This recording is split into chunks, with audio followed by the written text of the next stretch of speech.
이제 오늘 비가 내림으로 인해서 이번 주에는 많이 추워질 걸로 그렇게 예상을 하고 있습니다. 우리 성도님들 건강에 유의하시고 또 허리가 많이 아파지는 계절인데 하나님의 치유가 함께 임하는 시간 되기를 소원합니다. 예.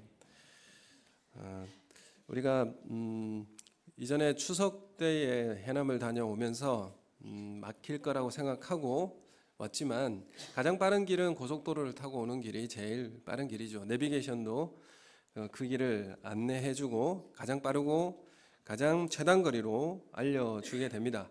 가다 보니까 너무 밀려서 국도로 빠지게 되었습니다. 국도로 빠져서 이 공주 쪽으로 이제 빠져서 지나가게 되는데 유원지도 보이고 그리고 가다가 밤도 많이 떨어져 있고 그래서 밤을 샀어요. 밤도 사고 또 거기 경치가 너무 좋은 거예요. 너무 국도에 잘 들어왔다 이런 생각이 들게 되었습니다. 그래서 우리가 생각하기에 가장 효율적이고 가장 시간을 적게 들이고 그리고 내가 가장 만족하는 기준이 나에게 있는데 그 기준이 나를 제일 좋은 길로 인도하는 것은 아니구나. 이것이 꼭 최단 거리로 가는 것이 항상 좋은 것은 아니구나라는 것을 알게 되었습니다. 오늘 우리가 내 기준인 사실은 나에게 없다라는 것을 알게 됩니다. 내가 세운 기준이 있죠. 하지만 그 기준은 나에게 있어서 내 것은 아니다. 이렇게 깨닫게 되어지고요. 나에게 있는 기준을 우리는 하나님께로 옮길 때에 우리는 새로운 길을 걸을 수 있게 될 줄로 믿습니다. 그러니까 우리가 내가 생각하는 그 기준대로만 살아가면 행복할 것 같지만은 하나님은 우리는 새로운 길로 가게 하시고 그 길에서 더 깊은 하나님의 은혜를 경험하게 하고 또 알게 하게 되기 때문에 그렇습니다.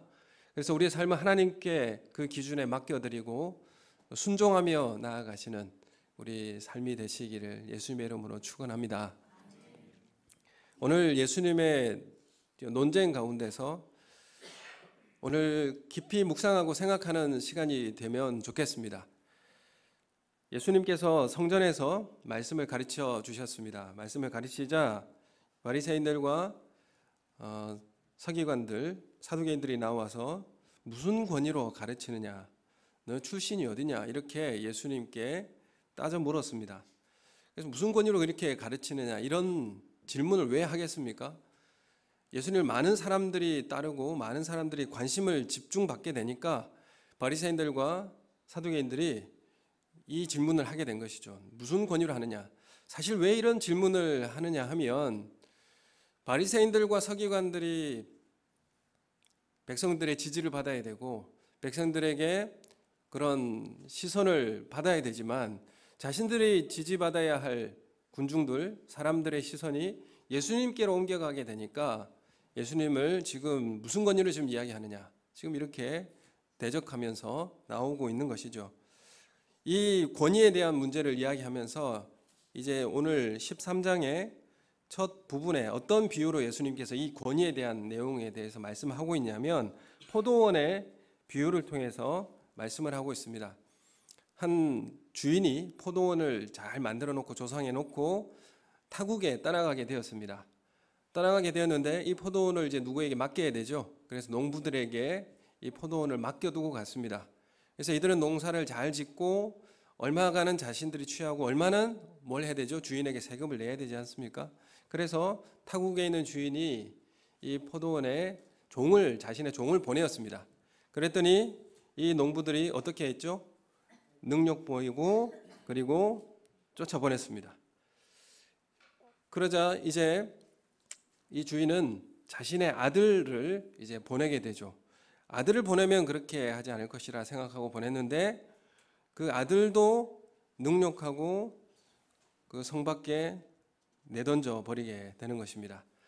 지금 하나님의 자녀들로서 하나님께서 포도원을 맡기셨는데 그 포도원을 맡겼는데 그 농부들이 하나님이 원하시는 대로 주인이 원하는 대로 그 농사의 세금을 하나님 앞에 드리지 않는 것이죠.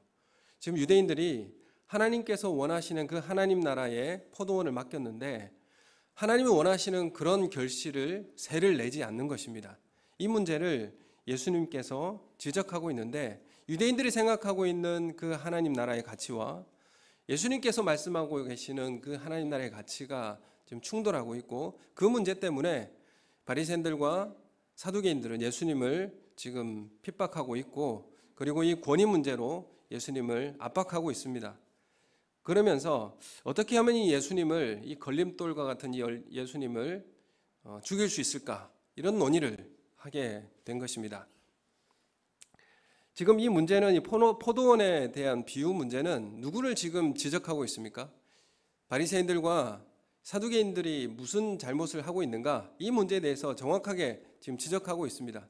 계속 하나님의 선지자들을 하나님께서 종으로 보내었고 말씀을 전했는데 다 능욕하고 쫓아보내고 핍박했습니다. 아들마저도 이제 성 밖으로 내던지고 죽이는 일들이 일어나게 된 것이죠. 그래서 이 문제는 지금 자신들에게 하는 이야기인 줄을 깨달아 알았습니다. 예수님께서 지금 유대 지도자들에게 지적하면서 말씀하신 것을 자신이 깨달아 아는 것이죠. 그 말씀의 찔림을 받은 것입니다. 우리는 이 말씀의 권위 앞에 찔림을 받기도 하고요. 그리고 내가 뭔가 잘못하고 있구나라는 것을 깨닫기도 합니다. 그런데 우리는 이 숨겨진 죄, 우리에게 은밀하게 숨겨진 우리의 내면에 숨겨진 죄가 말씀을 통해서 이렇게 지적받을 때도 있고 드러날 때도 있습니다. 여러분 이럴 때 우리는 어떻게 해야 됩니까?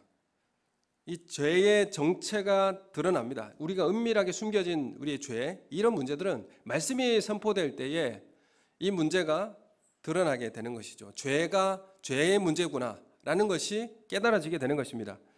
그런데 이것을 숨기고 은폐하게 되면 사실 더 어려운 문제가 생겨지게 되는 것입니다.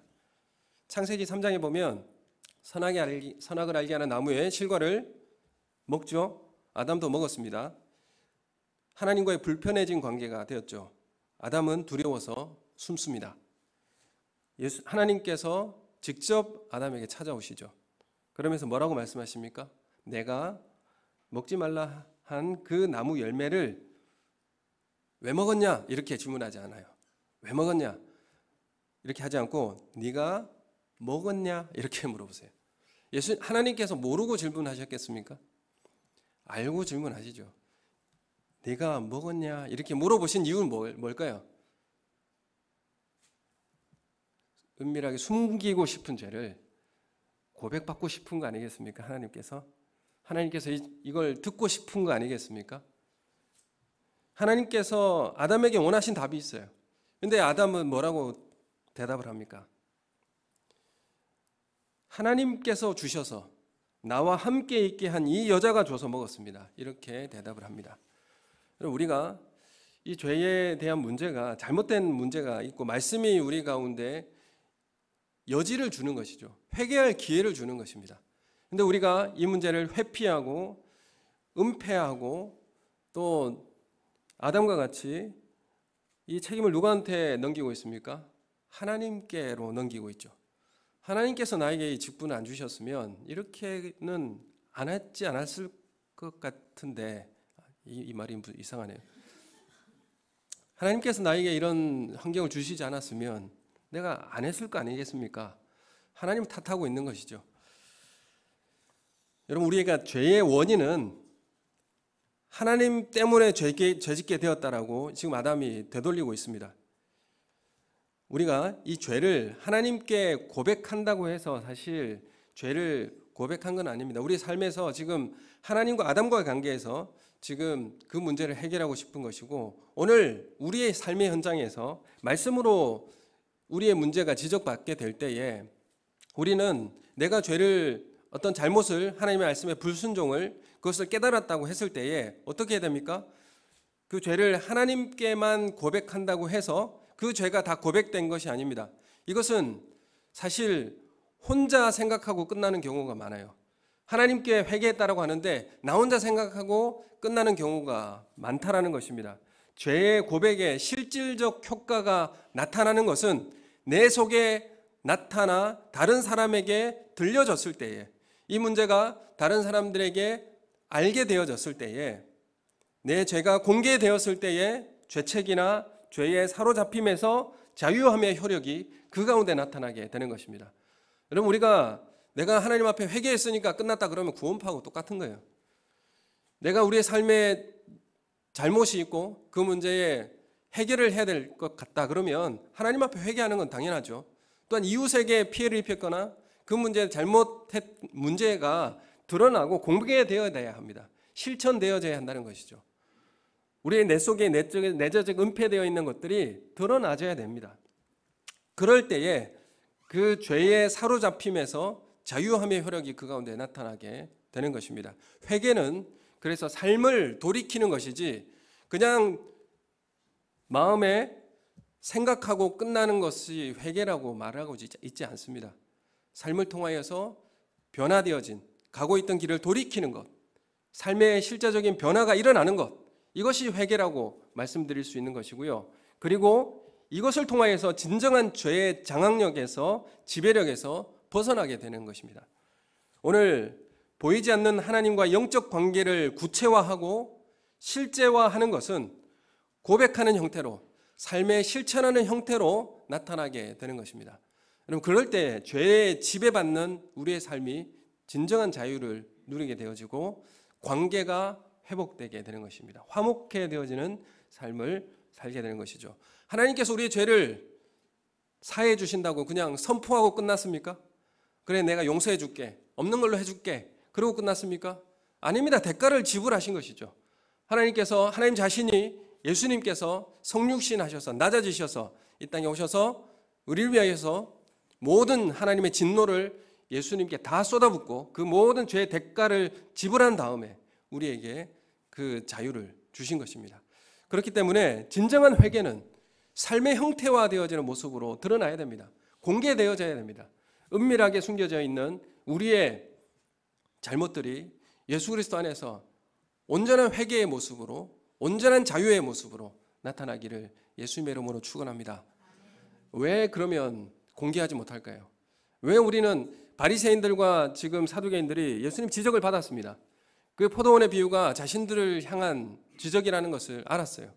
그런데 왜 그것을 예수님께 정직하게 이야기하지 않았을까요? 이들이 사람들을 의식하는 것입니다. 사람들의 지지를 받아야 되고 사람들의 그 관심을 받아야 되는데 사람들이 나를 어떻게 생각할까? 이 문제 때문에 결국에는 이 문제를 드러내지 못했습니다. 이것을 예수님께서 뭐라고 말씀하십니까? 외식이라고 말씀을 하시는 거죠.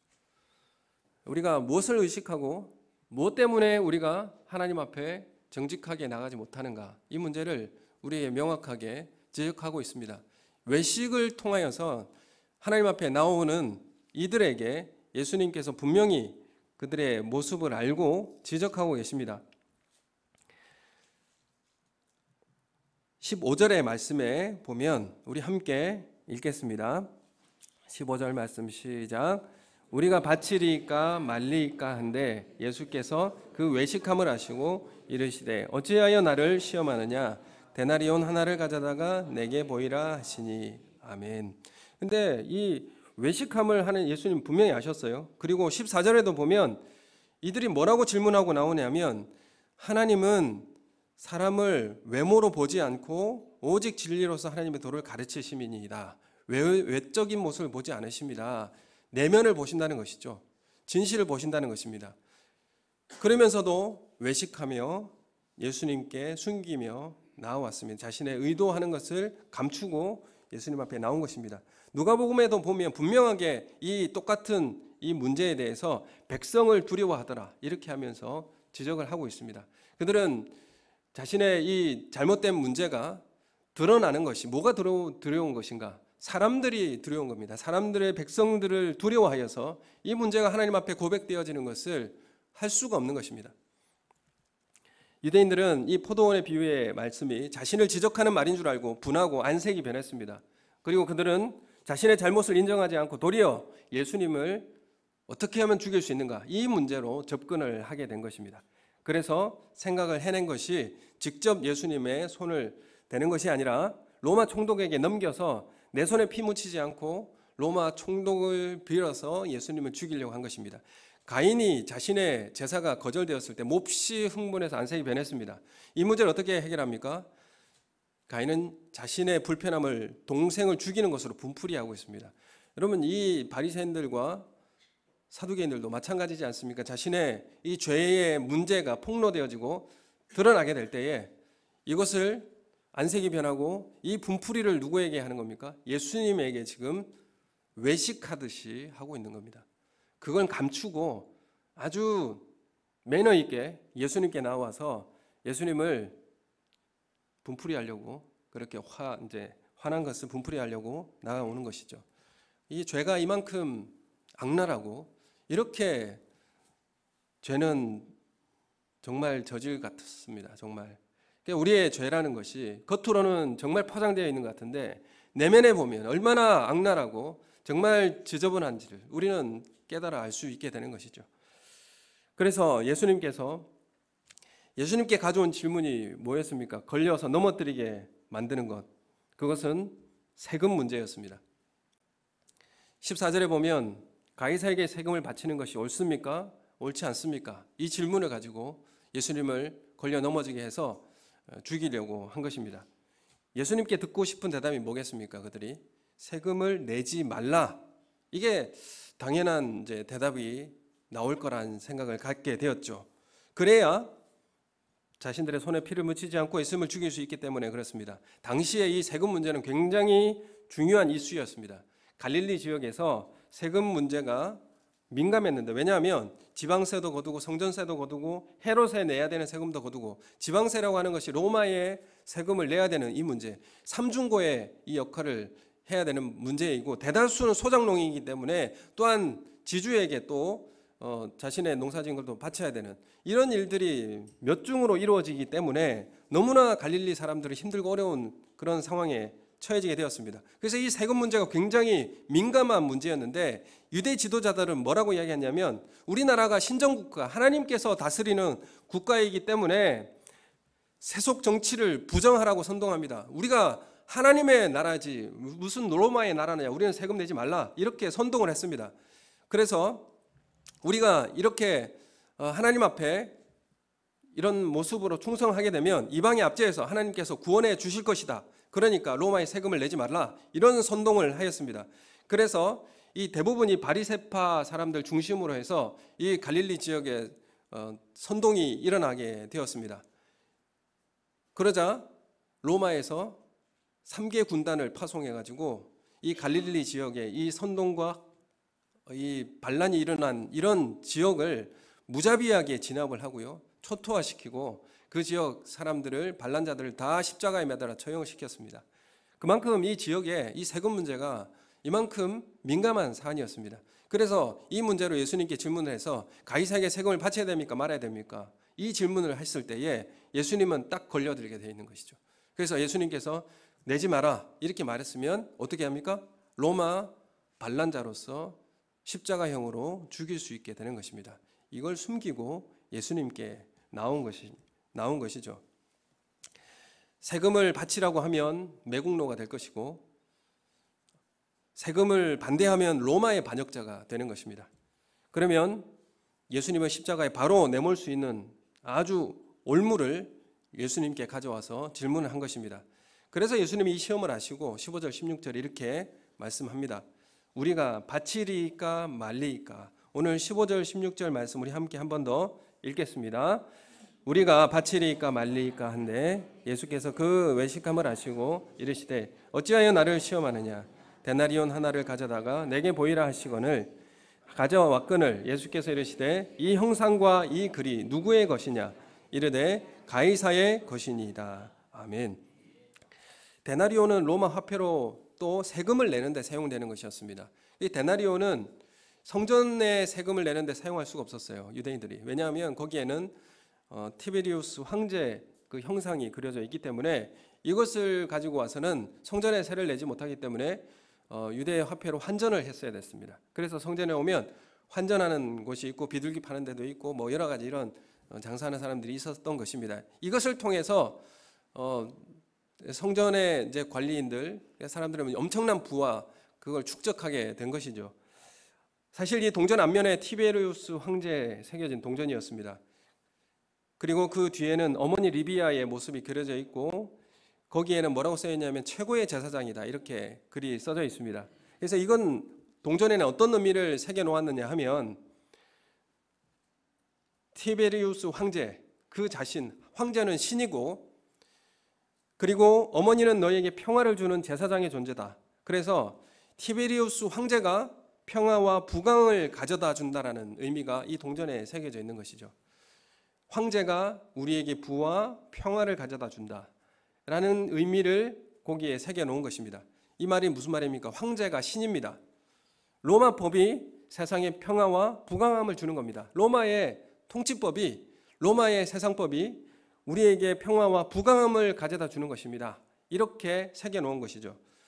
그래서 가이사 형상이 그려진 동전은 어떤 형상이든 만들지 말라고 하신 계명을 지키는 이 유대인들에게는 이 동전을 가지고 있는 자체가 뭐가 됩니까? 계명을 어기는 우상 숭배가 되는 것입니다. 왜냐하면 이 동전에는 황제가 신이라고 새겨진 형상이 있기 때문에 그렇습니다. 그런데 그들이 데나리온을 소유하고 있었죠. 동전을 꺼내봐라 했더니 데나리온이 나온 거예요. 그들이 데나리온을 소지하고 있었던 것입니다. 사실 소지하고 있는 것 자체로 계명 위배이고 예수님을 책잡을 자격이 사실 없는 것이죠. 예수님은 동전을 꺼내 보이라고 하면서 왜 그걸 가지고 있느냐 이렇게 지적하진 않으십니다. 뭐라고 묻느냐 하면 그 형상과 글이 누구의 것이냐 이렇게 묻습니다. 형상과 글이 누구의 것이냐. 여기 밑줄을 끄는 게 중요합니다. 동전을 왜 가지고 있느냐 이렇게 질문하지 않고요. 형상과 글이 누구의 것이냐 이렇게 질문합니다. 이 말은 무슨 말입니까? 신이자 평화와 부강함을 주는 분이 누구냐 지금 이렇게 지적을 하고 있는 겁니다. 이렇게 질문하는 것이죠.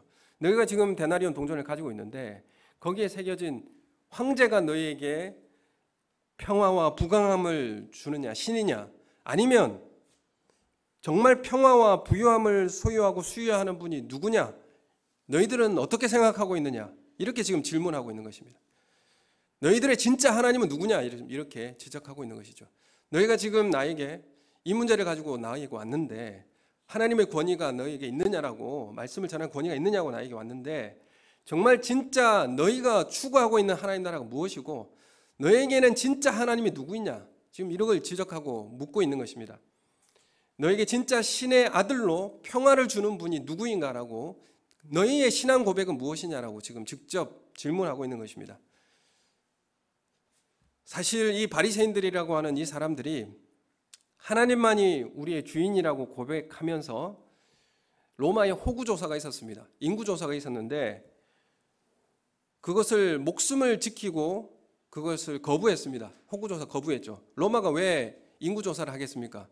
식민지의 인구조사를 하는 것은 군사로 병사로 착출할 수 있는 인원 그리고 거기에 세금을 얼마나 거둘 수 있는가 이 문제를 계산하기 위해서 호구조사를 하게 한 것이죠. 그런데 바리새인들이 거부했습니다. 이거 죽기까지 못합니다. 이렇게 거부했죠. 왜냐하면 다윗이 인구조사했다가 하나님 앞에 크게 벌을 받고 난 다음에 인구조사하는 것은 안 된다라는 그 생각을 가지고 로마가 우리나라를 인구조사하는 것도 방해한 거죠. 못하겠다. 우리는 그걸 못합니다. 끝까지 이거를 거부하다가 많은 바리새인들이 죽임을 당하게 되었습니다. 너희 조상들은 율법을 지키기 위해서라면 차라리 목숨을 버리는 것을 택했던 그런 구별된 뜻이라고 가지고 있는 이 바리새인들이라고 했는데 지금 너희의 주인은 누구냐 지금 이렇게 묻고 있는 거예요. 이전에 너희 호구조사할 때도 목숨을 바치면서까지 그 호구조사 안 하겠다고 그렇게 버텼는데 지금 너희는 그렇게 고백하고 사는 사람인데 지금 너희 주인은 가이사냐 아니면 하나님이냐 지금 이렇게 예수님께서 질문하고 있는 것입니다.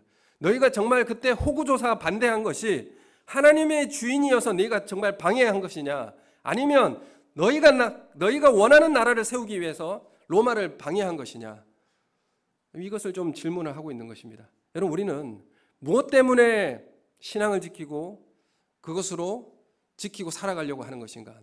내가 원하는 그런 모습을, 사람들에게 비치는 나의 모습을 원하기를 원하여서 지키고 그렇게 헌신합니까? 아니면 하나님이 나의 주인이시기 때문에, 내가 하나님 나의 주인이시고 나를 인도하시는 분이시기 때문에 내가 이러한 모습으로 드려지고 있는가? 지금 예수님은 지금 바리새인들에게 질문하고 있습니다. 진짜 너희 주인이 누구냐? 이렇게 질문하는 것에 대해서 바리새인들은 놀랄 수밖에 없었습니다. 왜냐하면 중심이 들켰으니까. 왜 형상을 만들지 말라고 합니까?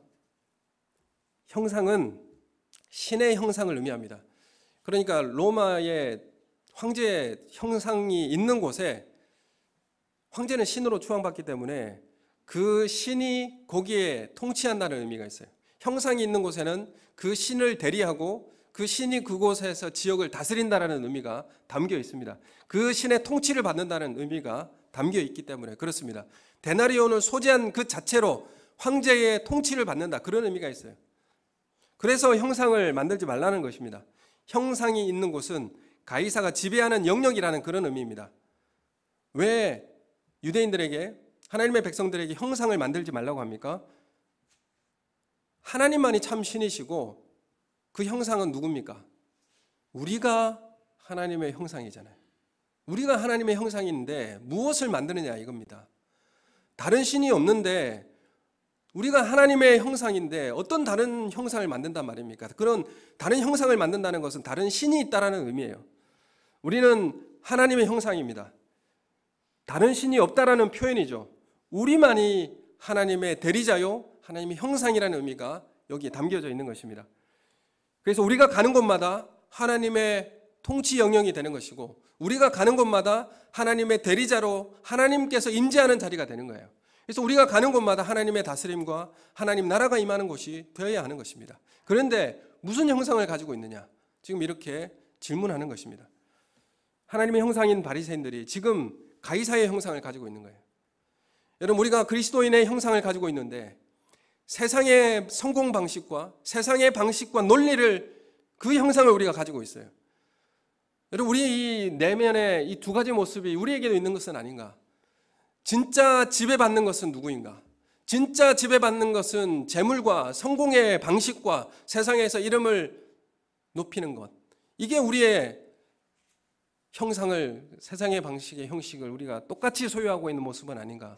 오늘 우리의 삶을 되짚어보는 시간이 되어지기를 소원합니다. 형상으로 창조된 너희, 하나님의 형상으로 창조된 너희가 보이지 않는 하나님께 어떤 세금을 내고 있는가 지금 묻고 있는 것입니다. 포도원의 주인이 종들에게, 그 농부들에게 맡겨놓고 난 다음에 다시 그 주인이 종들을 보내서 그 세를 달라고 하는데 합당한 세금을 우리가 내고 있는지 지금 예수님께서 묻고 계시는 것입니다. 지금 유대의 지도자들은 보이는 육신적 권력에 지배당하고 세금은 내고 있는데 정말 보이지 않는 하나님께는 어떤 세금을 내고 있느냐? 우리에게 지금 질문하고 있는 것입니다. 우리에게 진정한 부유함과 평안을 주는 분이 누구인가? 우리에게 진정한 평안과 안식과 부를 주시는 분이 누구입니까? 삶에서 실제적으로 나타나지 않으면 거짓말하는 겁니다. 이건 외식하는 거예요. 바리새인들이 왜 그 다시 지적을 받았는데 실제로 그 삶을 고백하고 회개하지 않지 않습니까? 왜 안 합니까? 사람들 때문에 안 한 거잖아요. 왜 안 합니까? 자신들의 그 모습이 지지받지 못하는 것이 탄로나기 때문에, 드러나기 때문에, 힘을 잃기 때문에 외식하는 방식으로 주님 앞에 나온 것입니다. 여러분, 우리의 삶에 실제화되어야 됩니다. 내 진정의 부유함과 평안을 주는 분이 누구인가를 삶을 통해서 실제화되어서 드러나야죠. 무슨 모습으로 드러나십니까? 어떤 모습으로 실제화되고 있습니까? 말씀을 우리가 받는다고 하면 그냥 마음속으로 그렇구나, 그렇게 생각하고 끝나면 되는 문제인가? 하나님의 형상이라고 하면 하나님 형상이 가는 곳에 하나님의 다스림과 통치는 무엇입니까? 하나님이 나의 주인입니다라고 하는 모든 부와 평화를 가져다 주시는 근원자이십니다라는 고백이 삶을 통해 드러나야죠. 여러분, 이것이 바로 형상이 해야 될 일입니다. 하나님의 형상이 해야 될 일이에요. 그런데 우리는 다른 형상을 만들고 그 형상에 절하고 그 형상에 굴종하고 있다면, 여러분, 우리는 진정한 자유자라고 말할 수 있습니까? 하나님의 형상은 하나님께서 맡기신 세를 내게 되어 있습니다. 포도원이 내 것이 아니라 맡겨진 자로서 합당한 열매를 내게 되는 삶을 사는 것이 우리가 하나님 앞에 드려야 할 세다, 이렇게 말씀드릴 수 있고, 합당한 삶이다, 이렇게 말씀드릴 수 있는 것이고, 이것은 삶을 통해서 실제화되어야 된다라는 것을 우리에게 말씀하고 있습니다. 하나님 나라의 백성은, 하나님의 형상은 가이사가 주는 힘과 무력에 기대고 풍요에 절하지 않습니다. 여러분, 오늘 이 시대에 세상이 주는 풍요와 물질에 우리는 절하지 않습니다. 그런 모습이 우리 삶에 나타나야죠. 그게 실제화되는 모습이 드러나야죠. 그래야 우리에게 능력이 나타나는 것입니다. 17절에 예수님 말씀하십니다. 가이사의 것은 가이사에게, 하나님의 것은 하나님에게. 이게 어떤 의미입니까? 가이사의 것은 가이사에게. 이게 원문에 보면 한 단어가 해석이 번역이 안 된 게 있어요. 그게 뭐냐면 돌려주라는 단어입니다. 가이사의 것은 가이사에게 돌려주라. 돌려주라가 생략되어 있거든요. 돌려주라. 질문을 할 때 세금을 줄까요? 이렇게 질문했어요. 그때에 예수님이 주라 이렇게 말씀하지 않으시죠? 돌려주라고 말씀하십니다. 돌려주라. 가이사의 것은 가이사에게 돌려주라. 그리고 하나님의 것은 하나님께 돌려주라. 이렇게 말씀한 거예요. 그래서 가이사가 준다라는 건 뭡니까? 가이사가 로마 황제가 주는 힘, 무력, 그리고 로마의 법, 그리고 세상 법, 이런 것들로 준다는 평화, 이 부는 다시 되돌려 주라는 겁니다. 다시 되돌려 주라고. 그런 방식은 다시 되돌려 주라. 그리고 하나님의 것은 하나님께 다시 우리가 합당한 삶의 모습으로 돌려드리라. 이렇게 지금 우리에게 말씀하고 계시는 겁니다. 우리가 그리고 이 화폐를 너희가 가지고 있는 것은 율법에 어긋난다는 겁니다. 너희가 지금 이런 가이사의 것을 너희가 가지고 있는 것은, 이런 생각과 이런 모습을 추구하는 것은 율법에 어긋난다는 것을 말씀하고 있습니다. 하나님의 것은 하나님께 돌려드리라. 이 말은 하나님의 형상이라는 의미인데, 하나님의 형상이라고 하면 하나님께 올바로 우리의 삶을 드려라. 이렇게 지금 말씀하고 있는 것입니다. 가이사와 같은 이 나라를 추구하는 삶, 이미 바리새인들과 서기관들은 가이사와 같은 나라를 추구했습니다. 그래서 로마의 반란을 계획하고 저항했다가 AD 70년에 완전히 파괴됐지 않습니까? 이 똑같이 가이사의 나라를 추구한 거예요. 그래서 독립을 쟁취하려고 했죠. 독립을 쟁취하려고 한 것이 아니라 가이사와 같은 나라를 추구한 겁니다. 그래서 로마에게 저항한 것이죠. 그래서 티투스 장군을 통하여서 완전히 AD 70년에 멸망당하고 맙니다. 성전도 완전히 멸망당하고요. 예루살렘도 완전히 회파되고요. 유대인들을 전부 다 사로잡아서 전 세계 노예로 다 팔아버립니다. 그리고 성전을 지었던 그 건축 돌은 어디로 옮겨갔냐? 로마로 다 가져갔습니다. 그리고 뭘 지었는지 아십니까? 그 성전돌로 콜로세움을 지었습니다. 콜로세움이 뭡니까? 원형 경기장. 거기에서 그리스도인들을 죽이는, 그리고 조롱거리로 만든 그 경기장을 거기에 만든 것입니다. 지금도 유대인들은 로마의 콜로세움 관광을 하지 않습니다. 거기 어디에서 온 것인지 알기 때문에 그런 것이죠. 왜 하나님께서 이것을 심판으로 하셨는가? 뭘 추구하는 나라인가? 지금 가이사와 같은 그 나라를 추구하는 그 모든 삶은 주님 오시는 날에 심판받게 되고요, 흔적도 없이 사라질 것을 분명히 예수님께서도 그 종말에 대해서 예언하고 우리에게 말씀해 주셨습니다. 가이사의 것, 하나님의 것은 양쪽에서 우리는 어떻게 양발 걸치고 살아야 될 것인가, 이런 문제를 이야기하는 것이 아닙니다. 오늘 이 삶을 정말 잘 살아낸 한 사람을 소개하려고 하는데, 그 사람 느헤미야입니다. 느헤미야는 어떤 사람입니까? 페르시아에서, 페르시아라고 하면 그 당대에 로마보다 더 넓은 광활한 그 나라의 그 중심에서 관직을 가지고 있었던 사람입니다. 페르시아의 이 아닥사스다 왕 시대에 술 맡은 관원장으로 그렇게 느헤미야가 있었습니다. 그 술 맡은 관원장이라고 하는 이 사람은 왕의 음식이나 술을 담당하는 관원인데 이 관원은 아무나 될 수가 없습니다. 왕의 신뢰가 없으면 거기까지 올라갈 수가 없는 것이죠. 페르시아는 이방인들도 고위공직에 올라갈 수 있도록 하였기 때문에 느헤미야는 이 신분을 자신의 성공과 행복의 수단으로 삼지는 않았습니다. 우리가 느헤미야서를 읽으면서 우리가 느헤미야가 그 술 맡은 관원장 그 최고의 지위까지 오르는 이런 고위 관직에 올랐으니까 우리가 열심히 기도하면 느헤미야와 같은 그런 높은 지위에 오를 수 있다. 이것을 느헤미야가 이야기하고 있습니까? 그걸 이야기하고 있는 건 아니죠. 느헤미야는 예루살렘의 소식을 듣고 자신의 지위, 신분 그리고 안정을 버리고 예루살렘으로 돌아가려고 결심을 합니다.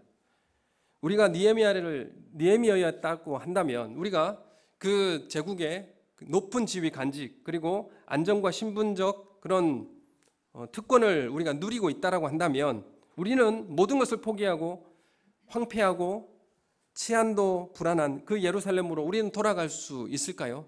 삶의 실제화된 삶의 모습을 보일 수 있을까요?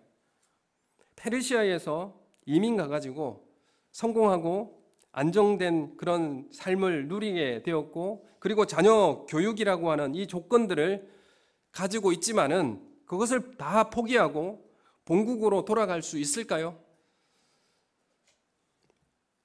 지금 하나님의 것은 하나님께 돌려드리라고 하는 실제적 삶을 가이사의 것은 가이사에게 돌려주고 하나님의 것은 하나님께 돌려주라고 하는 실제적 삶은 누가 살았느냐 하면 느헤미야가 지금 살고 있는 것입니다. 그래서 성경에는 페르시아에서 귀환한 3차 귀환을 한 인원들이 있습니다. 그런데 누가 귀환했는지에 대해서 성경에는 한 사람 한 사람 빠지지 않고 이름을 기록하고 있어요. 왜 이렇게 기록하고 있을까요? 하나님은 그 사람의 이름을 기억하고 있고요. 그렇게 하나님의 형상대로 살아간 그 사람들을 하나님께서는 마음에 새기겠다는 의미로 성경에 그렇게 한 사람 한 사람 기록하고 있지 않습니까? 실제로 페르시아에서 예루살렘으로 돌아간 사람이 몇 명이나 될까요? 20%도 안 됩니다. 소수의 사람이 돌아가게 됩니다. 오늘 이 시대에도 많은 사람들이 그리스도인이라고 하지만 실제로 그리스도인다운 삶을 우리의 삶 속에서 하나님이 나의 주인이라고 고백하고 하는 사람들이 몇 명이나 우리 교회도 몇 명이나 될까요? 본국으로 귀환한 비율은 20%도 되지 않습니다. 우리의 신앙의 기준을 우리는 다시 한 번 더 돌아볼 필요가 있습니다. 에스라 느헤미야는 적어도 자기 자신만을 향하여서 자신의 지위와 내가 맡고 있는 것, 어떤 재물관, 어떤 성공관 이런 것들을 자신만을 위해서 사용하지 않았습니다. 나의 모든 주인은 하나님이심을 고백하고 하나님 앞에 자신의 맡은 것을 세금을 내듯이 하나님 앞에 돌려드리는 삶을 살게 된 것이죠. 이런 삶을 드러나야 실제적으로 내가 내 삶의 주인이 가이사인가 내 삶의 주인이 하나님인가가 드러나지 않겠습니까? 죄는 은폐성이 있고 가리워져 있습니다. 이것을 드러내야 이 문제가 자유케 되어지고 해소가 되는 것이죠. 느헤미야 1장 11절 말씀에 이렇게 기도하고 있습니다. 우리 함께 읽겠습니다. 시작. 주여 구하오니 귀를 기울이사 종의 기도와 주의 이름을 경외하기를 기뻐하는 종들의 기도를 들으시고 오늘 종이 형통하여 이 사람들 앞에서 은혜를 입게 하옵소서 하였나니 그때에 내가 왕의 술관원이 되었느니라. 아멘. 왕의 술관원이 되었을 때에 지금 고위직에 있는데 지금 자신의 정체성을 이야기하고 있습니다. 느헤미야는 현실에서는 페르시아의 왕의 종입니다. 술 맡은 고위 관리였습니다. 그렇지만 기도할 때는 지금 뭐라고 고백하고 있습니까? 기도할 때 진짜 내 신분을 고백하고 있습니다. 내 신분은 하나님의 종입니다. 이렇게 고백하고 있죠. 내 신분의 진짜 고백은 하나님의 종입니다. 자신의 진짜 정체성을 말하고 있습니다. 그리고 나에게 맡기신 이 포도원을 하나님 앞에 돌려드리겠습니다. 나에게 맡겨진 것을 온전히 하나님의 삶으로 돌려드리겠습니다. 하나님의 종입니다. 이런 고백을 지금 하고 있는 것입니다. 여러분, 우리가 어떤 형상으로 창조되었는지를 알고 거기에 걸맞는 세금을 내라는 것이죠. 세금을 내라니까 좀 이제 그게 좀 이상한데 합당한 삶의 모습을 보이라는 것이죠. 로마 제국이 주는 힘과 부강함에 절하지 말고 하나님의 뜻에 맞게 살겠다라고 하는 결단입니다. 여러분, 우리가 세상이 주는 모든 것을 다 누리고 거기에 주는 것에 다 절하고 거기에서 주는 모든 부강함에 다 거기에 절하고 있는 우리의 모습은 아닌가? 한치도 놓을 수 없는, 어떻게 우리가 하나님의 주인이라고 우리가 이야기할 수 있겠습니까? 저조차도 하나님 말씀 앞에 실제적으로는 삶을 보여드릴 수 없다면 우리의 고백이라고 하는 것은 허상이죠. 로마에서 사는 소수 그리스도인들이 있었습니다. 5%가 되지 않습니다. 그들은 하나님의 것은 하나님께 돌려드리라고 하는 이 의미를 정확하게 알고 그 로마 중심에서, 핍박받는 그 로마의 중심에서 살았습니다. 행정적으로는 황제의 시민이었습니다. 로마 시민권자였으니까요. 그렇지만 그들의 진짜 주인은 하나님이심을 고백하며 살았습니다. 그 고백이 어떻게 드러나느냐 하면 그들의 그리스도인들의 삶의 모습을 통해서 드러났습니다. 로마 시민 대다수들이 그리스도인들을 이렇게 인정해 줬습니다. 이들은 강도도 아니고 거짓말도 하지 않고 도적질도 하지 않고 그 삶에 철저히 하나님의 뜻에 따라 살아가는 그런 사람들이라고 인정할 정도였습니다. 로마 시민들이 이 로마 그리스도인들을 그렇게 인정해 주는 모습을 보여주었습니다. 그래서 로마에 사는 그리스도인들은 로마의 법이 그들을 구속하는 것이 아니라 하나님의 법인 십계명이 그들을 구속하는 가치였음을 고백하고 살았습니다. 하나님의 말씀이 우리를 구속하는 가치였다라는 것을 고백하며 살았던 것입니다. 그래서 그 5%의 그 삶이 로마를 변화시키게 된 것이죠. 여러분, 우리를 지배하는 가치관을 통한 어떤 말을 하고 있습니까? 우리는 어떤 표정을 짓고 있습니까? 우리는 어떤 세상 방식을 취하고 있습니까? 어떤 기준에 의해서 우리는 가치를 취하고 있습니까? 세상적으로 취하고 있습니까? 아니면 하나님적으로 취하고 있습니까? 그리스도인으로 구별된 방식으로 세상에서 살아야 한다는 것을 우리는 머리로는 그렇게 당연히 알고 잘 알고 있지만 그걸로 끝입니까?